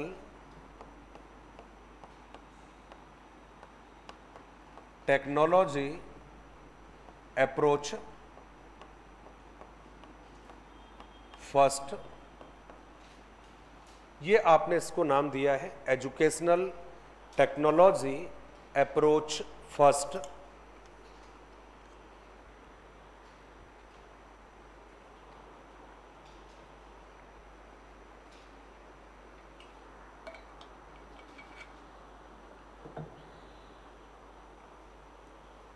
शायद लिखा ही है, नाम तो लिख लिया ना ये वाला, कोई बात नहीं।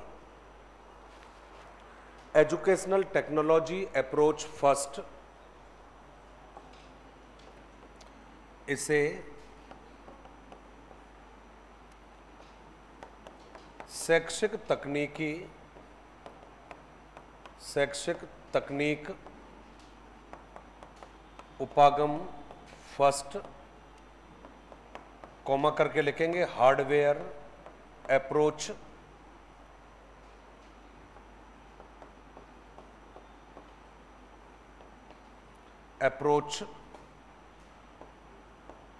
कॉमा करके लिखेंगे कठोर उपागम भी कहते हैं, कठोर उपागम भी कहते हैं।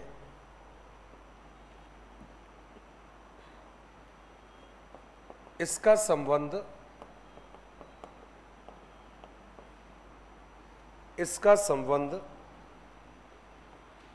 अभियांत्रिकी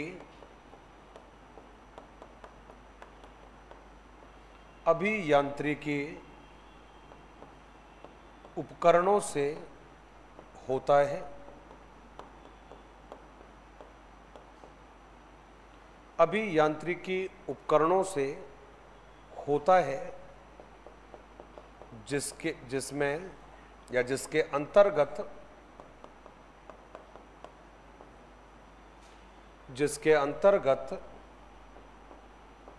दृश्य, श्रव्य एवं श्रव्य दृश्य रूप के साधन या रूप के तकनीकी साधन आते हैं। तकनीकी साधन आते हैं। ये आपका एक जवाब हो गया है जो हमने लिखा है ईटीए फर्स्ट।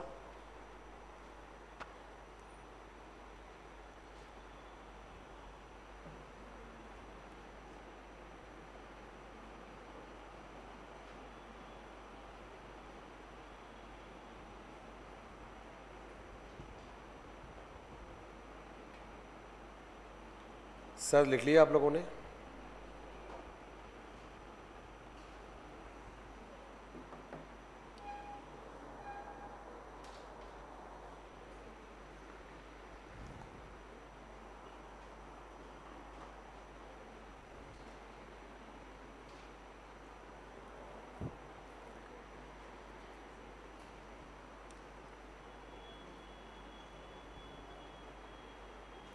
लिखा सभी ने?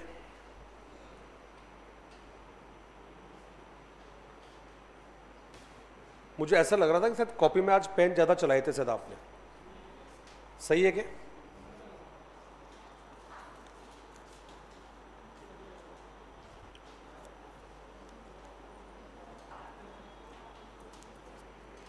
लिखे आगे? चले या नहीं चले? Very good. अरे वाह, चलिए। अरे वाह, मजा आ गया यार आज तो कहां लेकर चलोगे ये नहीं बताया आपने। अच्छा, कोलकाता चलेगा? हाँ जी, क्या कह रहे थे? झारखंड चलेगा? नहीं यार, अब तो उत्तराखंड चलेगी। सोचो यार, कहां झारखंड वारखंड चलेंगे यार। चल ठीक है, दिन में तो झारखंड चलते थे, शाम को तो उत्तराखंड ठीक रहता है भाई, है ना। शाम को आते आते तो मौसम भी बदल जाता है, तो शाम को तो उत्तराखंड ठीक है, दिन ही काफी है, झारखंड तो यार। कोई भी शहर, कोई भी गांव इवनिंग को अच्छा लगता है ना? जब लाइट होती है, प्रकाश होता है, रोशनियां होती है, बिजलियां होती है, अच्छा लगता है शाम को। नेक्स्ट आपने लिखा है ETA सेकेंड, इसको आप लोगों ने नाम दिया है educational technology approach second. Educational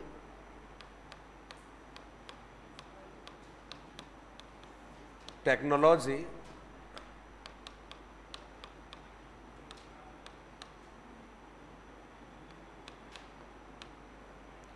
approach second आपने कहा है। इसमें लिखा है इसे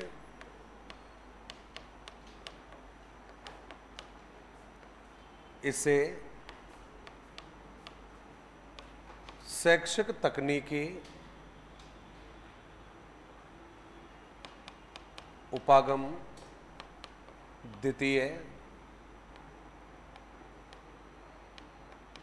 सॉफ्टवेयर अप्रोच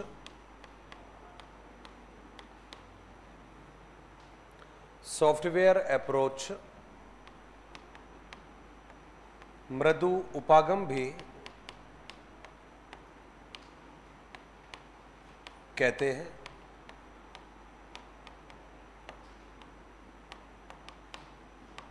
इसके अंतर्गत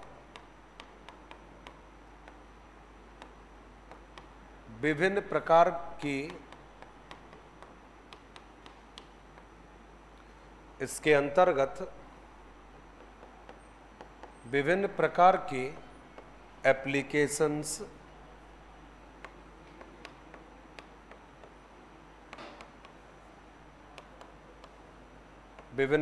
की एप्लीकेशंस प्रोग्राम्स सॉफ्टवेयर आते हैं जो हार्डवेयर उपकरणों में प्रयुक्त होते हैं। हमारे मित्र ने एक प्रश्न पूछा है, अभी पर्ची में देकर गए थे वो, और दोस्त इसका आंसर एक विधि बताऊं या दो विधि बताऊं? इसका कहां चले गए? हाथ खड़ा करना एक बार। क्लास में है या नहीं है? कहीं अभी बाहर आगे क्लास में है ना अभी? नहीं, किसकी थी ये? चलो कोई बात नहीं। मतलब मेरे तो इसलिए पूछा था मैंने कि भाई जिसकी पर्ची है वो क्लास में है तो सही ना। मैं पता लगे जवाब दे दूँ वो क्लास में है ही नहीं, फिर वो इसलिए पूछा था मैंने। तो दो जवाब दे देता हूं मैं। पहले प्रश्न बता दूं एक बार। प्रश्न पूछा है कि भाई कौन सी विधि में बालक का सर्वांगीण विकास होता है? तो रिसेंटली बात करूं तो खेल विधि है आपकी। रिसेंटली यदि बात करूं तो विधि कौन सी है? खेल विधि। थोड़ा आगे चलते हैं, कल या परसों चलते हैं, तो जवाब एक और विधि है आपके पास, प्रायोजना विधि, जिसको नाम दिया है प्रोजेक्ट विधि। तो दोनों विधियां आपके पास में है, खेल विधि आपके पास में है, और खेल विधि के अलावा एक और विधि है आपकी जिसको आपने क्या नाम दिया है, और वो जवाब रहेगा आपका प्रायोजना विधि। थोड़ा सा और यदि मूव करोगे और लैंग्वेज की तरफ जाओगे तो लैंग्वेज में भी आपके पास विधि है, और जिसको नाम दिया है नाटक या अभिनय विधि। क्या नाम रहेगा? नाटक या फिर अभिनय विधि। ये लिखा गया आप लोगों ने? हाँ जी, अब यार थोड़ा जोर से बोलो, मैंने सुना नहीं। बोलना दोबारा एक बार। दोबारा समझाऊं क्या प्रश्न को या उत्तर को? और इन्होंने ये पूछा था कि कौन सी विधि से बालकों का सर्वांगीण विकास होता है। तो मनोविज्ञान से लेकर शिक्षण विधियों में पहला ही प्रश्न पूछा गया है कि सर्वांगीण विकास से अभिप्राय होता है तो जब आपसे पूछा सर्वांगीण विकास से अभिप्राय है, बालक, इसका जवाब रहेगा बालक की संरचना के, बालक के व्यक्तित्व के सभी पक्षों का जो विकास होता है उसे सर्वांगीण विकास कहा है। अब चाहे आप बात करिएगा शारीरिक विकास की बात करिएगा, चाहे मानसिक विकास की बात करिएगा, चाहे आप भावात्मक विकास की बात करिएगा, चाहे आप बच्चों के भावात्मक पक्ष के विकास की बात करिएगा, खेल जो विधि है, खेल दोनों प्रकार के होते हैं, शारीरिक खेल भी होते हैं, मानसिक खेल भी होते हैं, प्रायोजना भी दोनों प्रकार की होती है, शारीरिक काम भी करवाती है, मानसिक काम भी करवाती है। अभिनय में भी दोनों काम होते हैं, शारीरिक भी होते हैं, मानसिक काम भी होते हैं। जब हम शारीरिक काम भी कर रहे हैं, जहां मानसिक काम भी कर रहे हैं और जहां हम अन्य लोगों के साथ में भी काम कर रहे हैं, तो वहां पर हमारे अंदर शारीरिक, मानसिक और अन्य लोगों के साथ में काम करेंगे तो सामाजिक गुण, और जब अन्य लोगों के साथ में जुड़कर काम करोगे तो 100% आप उनको भी समझोगे, वो आपको भी समझेंगे। आप उनके साथ में उचित व्यवहार करोगे, वो आपके साथ उचित व्यवहार करेंगे। आप उनकी भावनाओं को समझोगे, वो आपकी भावों को समझेंगे। यही कारण है जो विधि मैंने बताई है, ये विधि बच्चों को शारीरिक रूप से, मानसिक रूप से, सामाजिक रूप से और भावात्मक रूप से व्यस्त रखती है। इसलिए ये तीनों ही जो विधियां हैं ये बालकों के व्यक्तित्व के मैक्सिमम पक्षों के विकास पर आधारित मानी जाती है। अब बताइए भाई, कुछ बाकी है तो मुझे बताइए एक बार। जिसकी भी पर्ची थी भाई उसको जवाब मिला या नहीं मिला? मिल गया? चलो फिर तो ठीक है। थर्ड रहेगा और उसमें लिखेंगे ETA third, ETA third,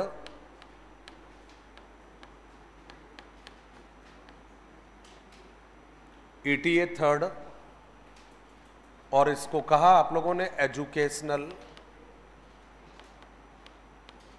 educational technology, educational technology approach third हो गया है। और इसमें हमने लिखा है एजुकेशनल टेक्नोलॉजी अप्रोच थर्ड। इसमें हमने लिखा है कि साहब इसे शैक्षिक तकनीकी उपागम, शैक्षिकी तकनीकी उपागम थर्ड, प्रणाली विश्लेषण भी, प्रणाली विश्लेषण भी कहते हैं।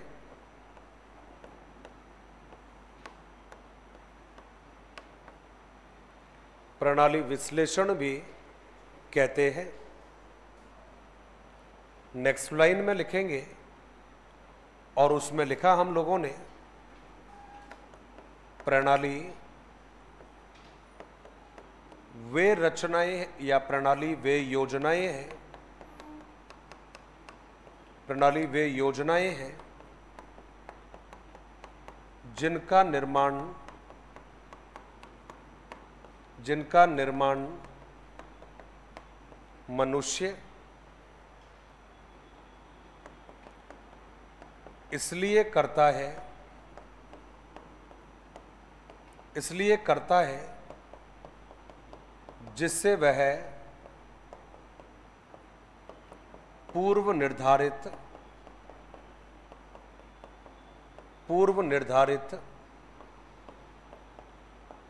उद्देश्यों की अधिकतम प्राप्ति कर सके। नेक्स्ट लाइन में लिखेंगे प्रणाली उपागम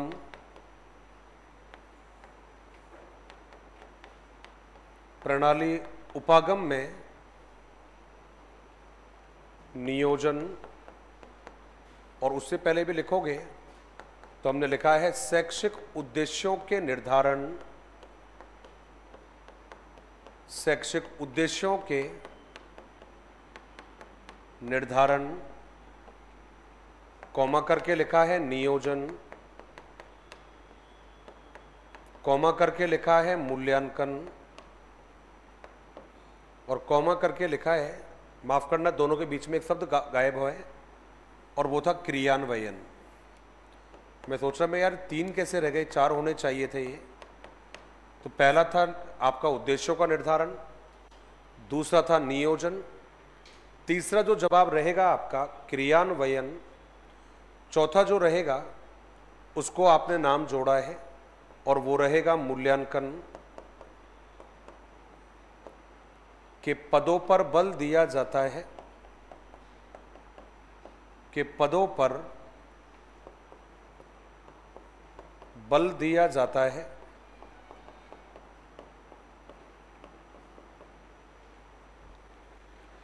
हाँ मेरे देवता प्रच्छा उपागम भी पढ़ाना है सर जी, मुझे मालूम है देवता, मुझे मालूम है। बाकी कुछ भी कहो, मजा आ गया, बाकी मजा कर दिल खुश कर दिया आप लोगों ने। इसे कहते हैं कि जो सुनता है, जो मानता है ना, उसको जबरदस्ती टॉर्चर किया जाता है फिर, है ना। वरना मैं भी कह के निकल जाता टाइम नहीं है ना, लेकिन आपको देखकर लग रहा है कि मेरे तो बेला ही हूं, मेरे तो टाइम ही टाइम है मेरे पास, है ना। ये लिखा क्या आप लोगों ने, ये पक्का? चले आगे फिर। ये हो गया आपका तकनीकी उपागम हुआ है। अब तकनीकी उपागम के बाद में एक और उपागम है जिसका नाम है NCERT का उपागम। क्या नाम है? NCERT का उपागम, national council of educational research and training. इसको आप लोगों ने नाम दिया है, और नाम आपने दे दिया कि भाई राष्ट्रीय शैक्षिक अनुसंधान, राष्ट्रीय शैक्षिक अनुसंधान एवं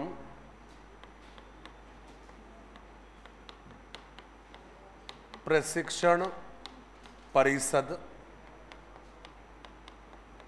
ये देखो आपका नाम हो गया है राष्ट्रीय शैक्षिक अनुसंधान एवं प्रशिक्षण परिषद, ये आपने जवाब दिया है। अब हमें ये तो मालूम चल गया है कि साहब ये जो उपागम है इसका नाम है NCERT का उपागम।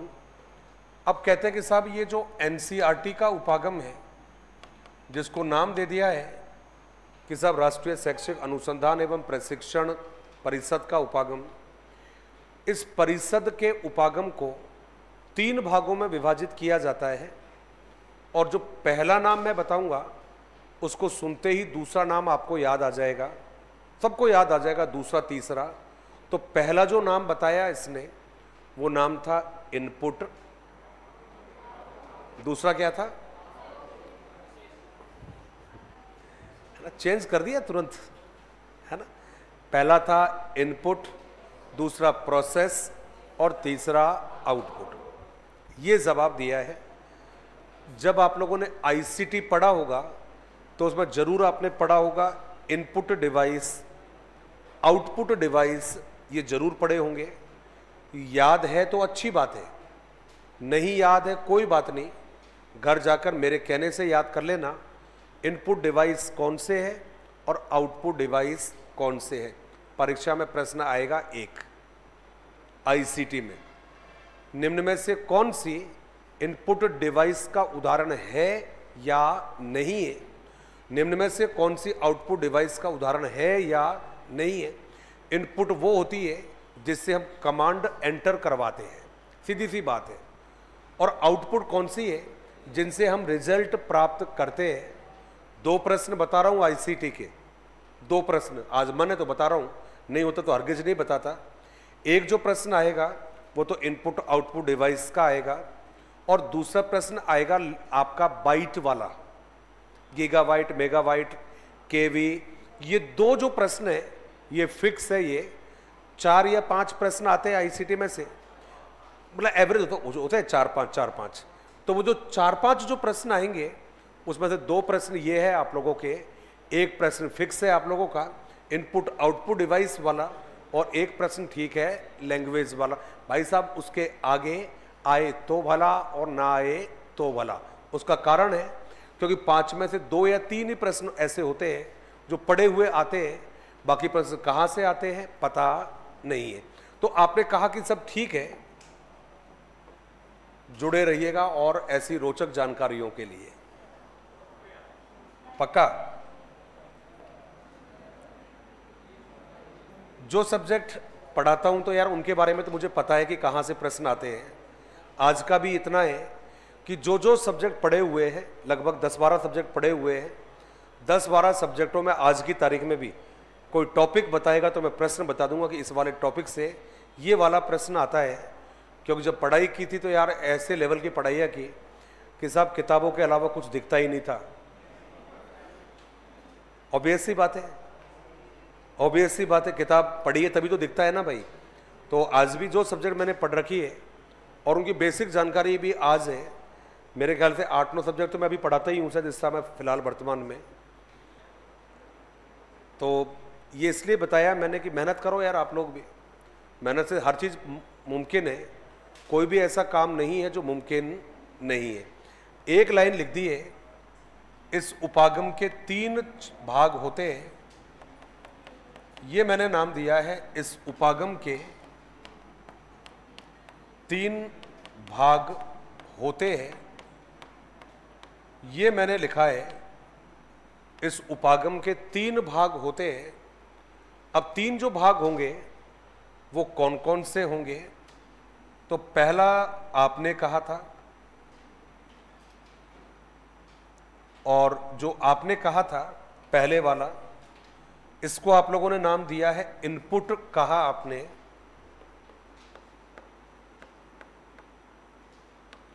दूसरा जो कहा है वो आते हैं प्रोसेस आता है, और थर्ड जो आएगा वो आएगा आउटपुट आएगा। ये जो इनपुट है इसी इनपुट को ब्रैकेट में लिखा है अदा, दूसरे वाले को लिख दिया है प्रक्रिया, और थर्ड वाले को कह दिया है प्रदा कहा है। अब आप में से कौन ऐसा सज्जन है? मैडमों, लड़कों को सज्जन कहा जाता है और लड़कियों को सज्जन का जस्ट जो अपोजिट है वो सज्जनिया कहा जाता है, नॉट सजनी कहा मैंने, पहले मैंने करेक्शन करवा दिया। सज्जन का मैंने सजनी नहीं बोला भाई, सज्जनिया बोला है मैंने, मतलब जेंटल मैन और जेंटल लेडी दोनों क्लास में मौजूद है। आप में से मुझे कौन बताएगा कि इनपुट किसे कहते हैं? अब ये मत कहना कि जिससे हम कमांड एंटर करवाते हैं, वो तो आपका आईसीटी का उदाहरण हो गया है। हम बात कर रहे हैं, टीचिंग की बात कर रहे हैं कि टीचिंग में आप इनपुट किसे कहोगे, कैसे जवाब दोगे कि इनपुट होता क्या है? कोई उदाहरण देकर बताओगे ये वाला, ये वाला? देखो सब गुनगुना रहे मन के अंदर, तो सबकी आवाज यहां तक आ रही है, बस इतना वॉल्यूम रखा हुआ है कि स्पष्ट आवाज नहीं आ रही है। इनपुट किसे कहोगे? सहायक सामग्री को कहते हैं, वेरी गुड। और प्रोसेस किसे कहोगे?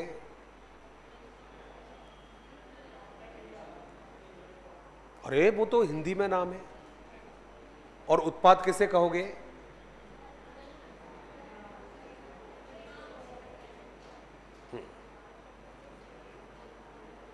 कितने चालाक हो आप लोग, है ना?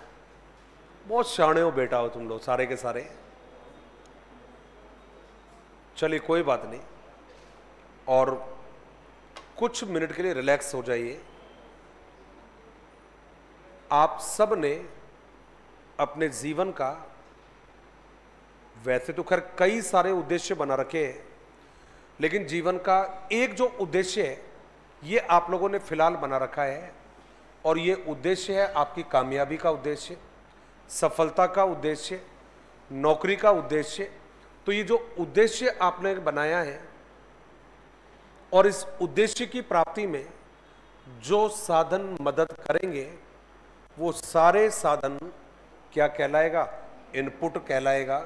मैं रिपीट कर रहा हूं, हमने हमारी उद्देश्यों की प्राप्ति के लिए जो जो साधन तत्व हमने निर्धारित कर रखे हैं वो कहलाते हैं इनपुट, एक जवाब है। और दूसरा जवाब है कि शिक्षण की प्रक्रिया को सुचारू रूप से चलाने के लिए जो साधन हमें चाहिए वो सारे साधन इनपुट की कैटेगरी में आते हैं।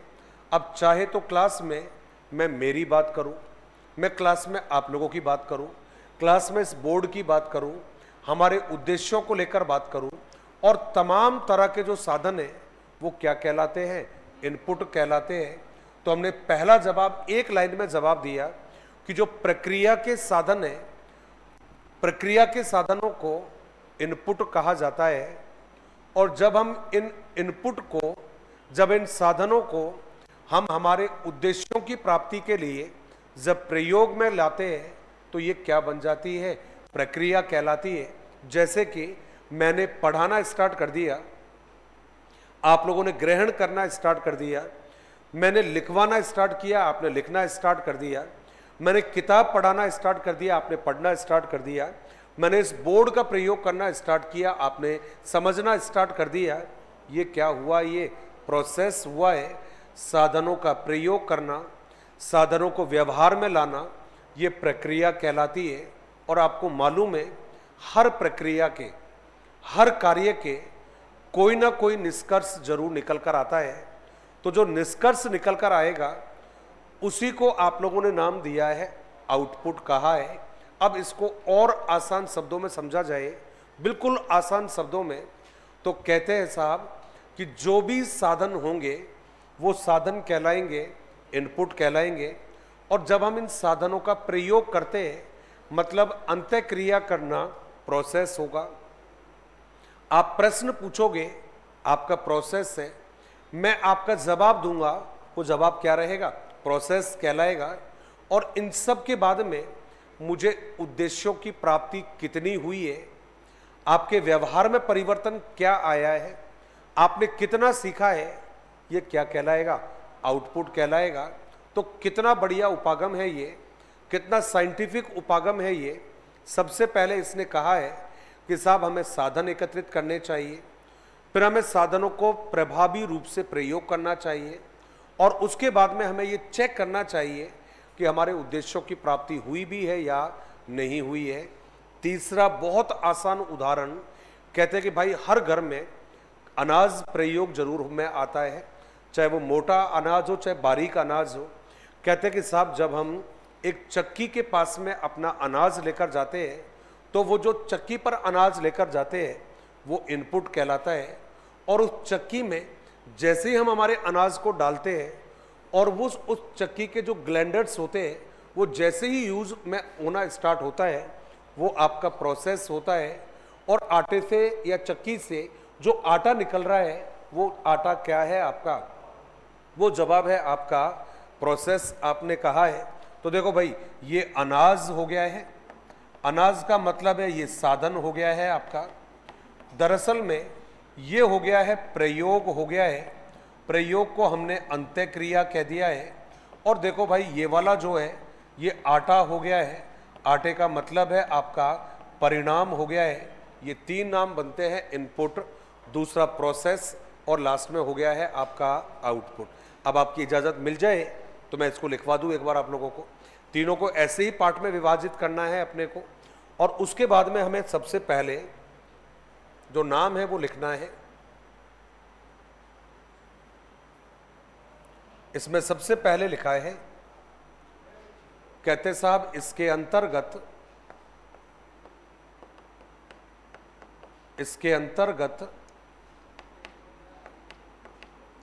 किसी प्रक्रिया के, प्रक्रिया मत लिखिए ज़्यादा ठीक रहेगा, किसी व्यवस्था के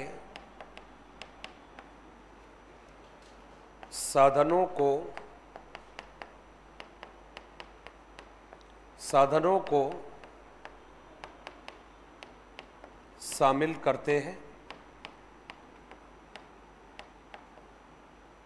जैसे अब हमने लिखा है शैक्षिक उद्देश्य, जैसे करके मैंने लिखा है शैक्षिक उद्देश्य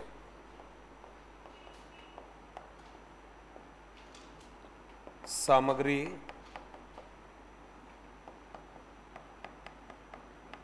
विषय वस्तु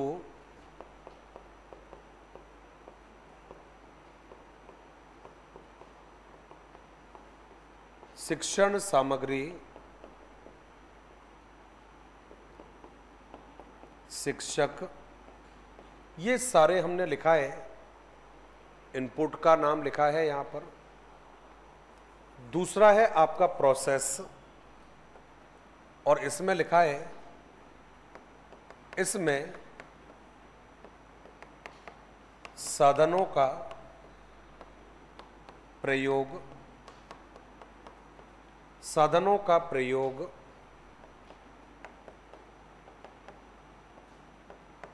शिक्षक शिक्षार्थी के व्यवहार, कौमा अंतःक्रिया,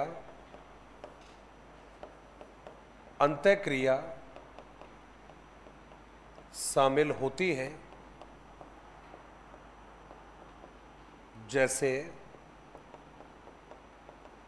अंतःक्रिया शामिल होती है, जैसे, और जैसे में हमने लिखा है प्रश्नोत्तर, प्रश्नोत्तर व्याख्यान प्रयोग प्रदर्शन आत्मीयकरण, और बहुत सारे हो सकते हैं। ये तो कुछ उदाहरण हमने लिखे हैं।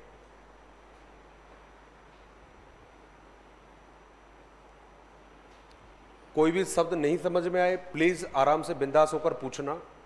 कोई दिखाई नहीं दे रहा है तो वो भी मुझे पूछना, क्योंकि मैंने ये एक ही स्लाइड पर तीनों को व्याख्या किया है, इसलिए क्योंकि आपको दिखाई दे, अच्छे से समझ में आ जाए, इसलिए मैंने एक साथ लिख दिया इनको। तो कुछ भी यदि समझ में नहीं आ रहा तो आप पूछेगा ज़रूर एक बार, अपने को दोबारा बताने में कोई दिक्कत नहीं है किसी भी शब्द को। सेकंड वाले में जो लिखा है मैं एक बार बोल देता हूँ। एक बार सेकंड में लिखा है कि भाई इसमें साधनों का प्रयोग शिक्षक शिक्षार्थी के व्यवहार अंतःक्रिया शामिल होती है, जैसे प्रश्नोत्तर व्याख्यान प्रयोग प्रदर्शन आत्मीयकरण, ये हमने यहां पर लिखे हैं। अगला जो जवाब है जिसमें हमने लिखा है आउटपुट को लिखा है, आउटपुट को आप लोगों ने लिखा है प्रदा लिखा है। इसमें लिखा है, और इसमें लिखा है कि भाई इसमें प्रक्रिया के परिणाम, प्रक्रिया के परिणाम शामिल होते हैं, प्रक्रिया के परिणाम शामिल होते हैं, जैसे, जैसे व्यवहारगत परिवर्तन, व्यवहारगत परिणाम उद्देश्यों की प्राप्ति, उद्देश्यों की प्राप्ति शिक्षण की सफलता। ये देखिए साहब आपने प्रदा में लिखे हैं, तो कुल मिलाकर आपने दोनों तरफ दोनों नाम को लिखा है। एनसीईआरटी के तीनों नाम लिखे हैं। एक का नाम आपने लिखा है इनपुट लिखा था, दूसरे का नाम आपने लिखा था प्रोसेस, आपने लिखा है, और जो थर्ड नाम है उसमें लिखा है आप लोगों ने आउटपुट लिखा है। लुम्सडेन ने दिया है 3 प्रकार बताए थे, और जो 3 प्रकार है वो कौन कौन से हैं? तो पहला इनपुट हो गया है, साधन आते हैं। दूसरा है प्रोसेस, प्रक्रिया आती है, साधनों का प्रयोग आता है। थर्ड है आउटपुट, साधनों का प्रक्रिया के जो परिणाम है वो इसमें शामिल किए गए हैं। ये तीनों नाम यहाँ पर आपने लिखे हैं।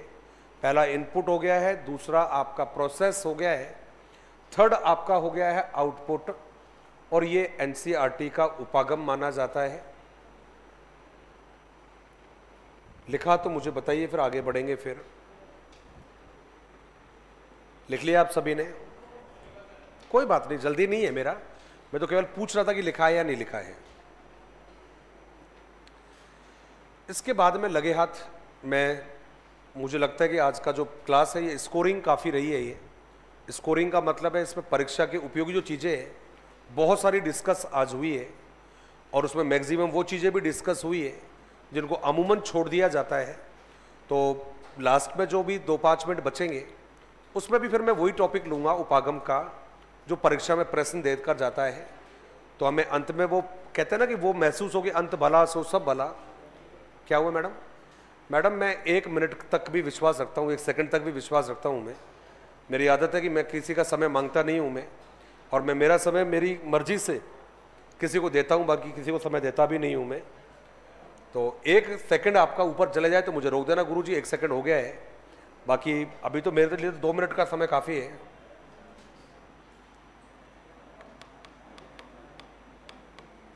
चाहे कह दीजिएगा अनुदेशनात्मक उपागम, और आपसे रिक्वेस्ट है, दरख्वास्त है, बस जितने मज़े से आपने पढ़ा है, क्योंकि आप जितने मज़े से पढ़ते हो तो टीचर को पढ़ाने में मज़ा आता है। और मेरी तो आदत है कि भाई मैं पूरा जो कॉन्सेप्ट है उसको क्लियर करवाता हूँ, एक चीज़ को। थोड़ा सा धैर्य धारण करो और देखते हैं। अभी कुछ चीज़ों को अभी बिल्कुल डायग्राम के तरीके से ही बताऊँगा ताकि चीज़ें बिल्कुल दिमाग में सेट हो जाए। इसको आप अनुदेशनात्मक उपागम भी कहिए, पूरा नाम देते हो अभिक्रमित अनुदेशनात्मक उपागम आप कहते हो। इसको सहायक सामग्री में जब पढ़ते हैं तब केवल अभिक्रमित अनुदेशन कहा जाता है। तो सबसे पहला जवाब है कि साहब ये जो अनुदेशनात्मक उपागम है इसका जो विचार है, इसका विचार सबसे पहले किसने प्रस्तुत किया है? तो ध्यान रखिएगा, इसका जो विचार जिस व्यक्ति ने दिया है उस व्यक्ति का नाम सब जानते हैं, क्योंकि जगह जगह पर इसने टांग अड़ाई थी अपनी। वो नाम है सुकरात। और सुकरात ने केवल इतना सा कहा था कि टीचर जब भी क्लास में बच्चों को पढ़ाने जाएगा उसका ये दायित्व रहेगा, उसका कर्तव्य रहेगा कि वो अपनी विषय सामग्री को छोटे भागों में विभाजित करके ही पढ़ाए। तो पहली जवाब है कि अनुदेशनात्मक उपागम का जो विचार है ये किसने दिया? तो जवाब है सुकरात ने दिया है। और क्या कहा है? तो ये कह रहा है कि जो हमारी विषय सामग्री है इस विषय सामग्री को लघु भागों में विभाजित करिए। ये आपने जवाब दे दिया है, लघु भागों में विभाजित करना है, ये आपका काम किया है। अब ये तो कहकर चला गया, किसी ने ज़्यादा गंभीरता से बातों को नहीं लिया। अब इसके बाद में क्या हुआ कि साहब इसका जो समर्थन है वो एक विद्वान ने कर दिया, और वो विद्वान कोई और नहीं था बल्कि आपके मनोविज्ञान का मनोवैज्ञानिक था जिसका नाम था एडवर्ड ली थॉर्नडाइक। तो इसका जो समर्थन है ये किसने दिया था?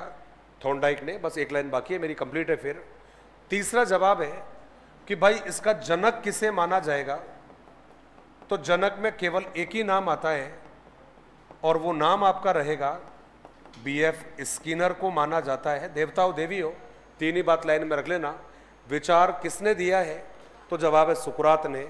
समर्थन किसने किया है? तो जवाब है आपका थॉर्नडाइक ने। और इसका जनक किसे माना जाएगा? तो आपका जवाब है बीएफ स्किनर का। आगे बातें कल करते हैं। धन्यवाद। जय हिंद, जय भारत एंड गुड नाइट।